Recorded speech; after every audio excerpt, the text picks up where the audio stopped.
आप सभी विद्यार्थियों का इस नए वीडियो लेक्चर में हार्दिक स्वागत है। इस वीडियो लेक्चर में हम प्रकाश डालेंगे वर्णमाला पे और हम वर्णमाला को बहुत ही बारीकी से शुरू से समझने का प्रयास करेंगे और बहुत ही आसान भाषा में हम हिंदी वर्णमाला को समझने का प्रयास करेंगे। एक एक करके हम इस पर प्रकाश डालेंगे। वर्ण किसे कहते हैं, फिर इसके बाद वर्णमाला किसे कहते हैं, स्वर किसे कहते हैं, व्यंजन किसे कहते हैं। इन चार प्रमुख बिंदुओं पर हम प्रकाश डालेंगे और बारी बारी से हम समझने का प्रयास करेंगे, ताकि जिससे हमें आगे भविष्य में कभी भी वर्णमाला संबंधित हमें कोई संदेह न रह जाए। तो चलिए एक एक करके हम उन सारे बिंदुओं पर प्रकाश डालते हैं। तो इन्हीं हम बिंदुओं पर प्रकाश डालना है जो आपने स्क्रीन पर देख रहे होंगे। वर्ण किसे कहते हैं, वर्णमाला किसे कहते हैं, स्वर किसे कहते हैं, व्यंजन किसे कहते हैं।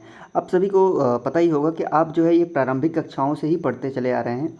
जो शुरू से जब क्लास में जो पढ़ते होंगे आपको पता ही होगा, उन शुरू से जितने भी आपको जो प्रारंभिक कक्षाएं होती हैं, जो स्टार्टिंग क्लास होते हैं, आपको इन सारी चीज़ों को आपको जो है बचपन से पढ़ाया जाता है। वर्ण, वर्णमाला, स्वर, व्यंजन, इन सारी चीज़ों से आप परिचित होंगे ही। लेकिन फिर भी हमें कोई ना कोई डाउट रह जाता है, संदेह रह जाता है, जिससे हम इसमें इस वीडियो के माध्यम से हम लोग एकदम उस डाउट को, उस जो संदेह को दूर करने का प्रयास करेंगे। तो चलिए हम एक एक करके देखते हैं। सबसे पहले हम प्रकाश डालेंगे वर्ण किसे कहते हैं। ध्यान देंगे, सबसे पहला हमारा है प्रश्न ये है कि वर्ण किसे कहते हैं। देखिए, तो सबसे पहले अगर साधारण परिभाषा अगर हम इसकी लें तो परिभाषा की बात करें इसकी, तो भाषा की सबसे छोटी इकाई ध्वनि है। यानी भाषा की सबसे छोटी इकाई ध्वनि है, इसी ध्वनि को हम वर्ण कहते हैं। समझ में आ गया होगा वर्ण किसे कहते हैं। तो भाषा की सबसे छोटी इकाई क्या है, तो भाषा की सबसे छोटी इकाई आपकी ध्वनि होती है और इसी ध्वनि को हम क्या कहते हैं, वर्ण कहते हैं। आपको याद होगा। देखिए, बहुत ही साधारण परिभाषा है, आपने जो है शुरू के आपने जो क्लास होगा उसमें भी पढ़ा होगा। देखिए, तो ये एकदम साधारण सा एकदम मतलब छोटा परिभाषा है। वर्ण किसे कहते हैं, तो भाषा की सबसे छोटी इकाई ध्वनि है, इसी ध्वनि को हम वर्ण कहते हैं। आपको समझ में आ गया होगा ये परिभाषा। आगे हम चलते हैं, हम वर्णमाला किसे कहते हैं। प्रश्न है हमारा कि वर्णमाला किसे कहते हैं। परिभाषा की बात करें हम तो वर्णों के व्यवस्थित समूह को क्या कह रहे हैं, वर्णों के व्यवस्थित समूह को क्या कहते हैं, वर्णमाला कहते हैं। यानी वर्णों के व्यवस्थित समूह को ही हम क्या कहते हैं, वर्णमाला कहते हैं। यानी जो वर्णों का जो व्यवस्थित समूह है उसी को हम वर्णमाला कहेंगे। आपको वर्णमाला को भी समझ लिया आपने। आगे चलते हैं हम, तो इस पर कुछ महत्वपूर्ण बिंदु हैं जो आपको बताना जरूरी है।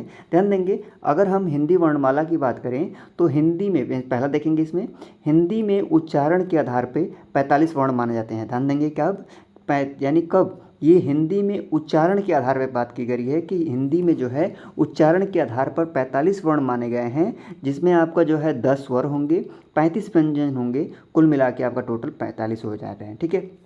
यहाँ पे दूसरे बिंदु पे बात करें हम तो हिंदी में लेखन के आधार पर, ध्यान देंगे यहाँ पे उच्चारण के आधार पर बात की गई थी। हिंदी में लेखन के आधार पर कितने वर्ण माने गए हैं, तो 52 यानी 52 वर्ण माने गए हैं, जिसमें आपके 13 स्वर, 35 व्यंजन और 4 संयुक्त व्यंजन शामिल हैं। ये कुल मिला के आपके 52 वर्ण हो जाते हैं। ठीक है, यहाँ तक कब समझ में आ गया होगा। देखिए, अगर बात किया जाए कि हिंदी में उच्चारण के आधार पर जो है वो 45 वर्ण माने जाते हैं और वहीं हिंदी में लेखन के आधार पर जो है 52 वर्ण माने जाते हैं। ये ध्यान रखिएगा आप। ठीक है, ये चीज़ें जो है बहुत ही सूक्ष्म है, इसीलिए जो है इसको हमने लिख के जो है अलग से एक नोट के तौर पे जो है हम आपको दर्शाने का प्रयास किए, जिससे आपको जो है पता चल जाए कि उच्चारण के आधार पर वर्ण कितने हैं और लेखन के आधार पर वर्ण कितने हैं। आपको पता, इस चीज़ को पता होनी चाहिए, हिंदी के विद्यार्थी हैं तो।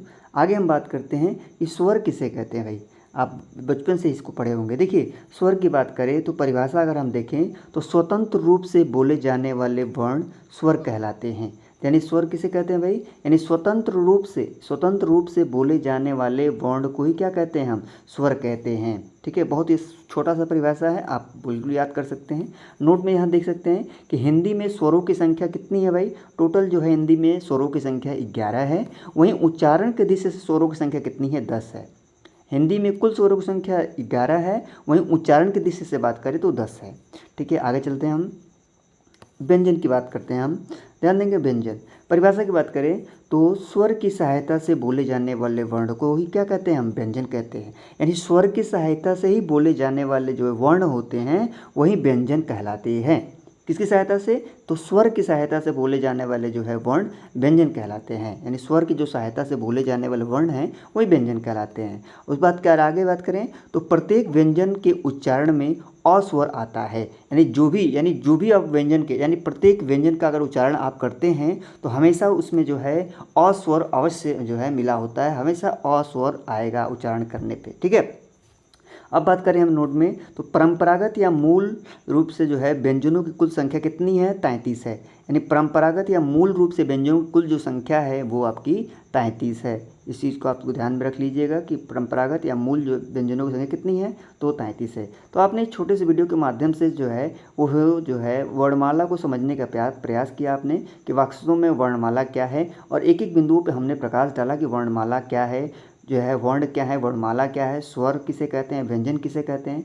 ठीक है, स्वरों की संख्या कितनी है, व्यंजनों की संख्या कितनी है, इन सारे चीज़ों पे हमने जो है बहुत ही बारीकी से समझने का प्रयास किया, जिससे जो है हमारे संदेह अगर इसमें रहते हैं तो संदेह हमारे वो दूर हो जाएं। तो यही रहा छोटा सा वीडियो के माध्यम से मुझे बताने का प्रयास था, ताकि इसमें वर्ण, वर्णमाला, स्वर, व्यंजन, उनकी संख्या, परिभाषा, इसी पे चर्चा करनी थी। इस छोटे से वीडियो के माध्यम से जो हमने इस वीडियो लेक्चर के माध्यम से जो है इस पर हमने चर्चा किया।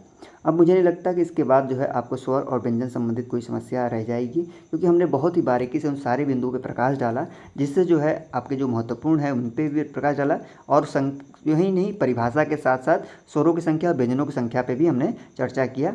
आपने एक एक करके उसको आपने देखने का प्रयास किया। ये छोटे से वीडियो के माध्यम से बस यही था बताने का, ताकि आप स्वर से संबंधित, व्यंजन संबंधित और जो है उनकी संख्या संबंधित अगर कोई संदेह है तो वो चीज़ें दूर हो जाए हमेशा के लिए। ठीक है, तो इस वीडियो में इतना ही, फिर मिलेंगे हम दूसरे वीडियो लेक्चर में। तब तक के लिए धन्यवाद।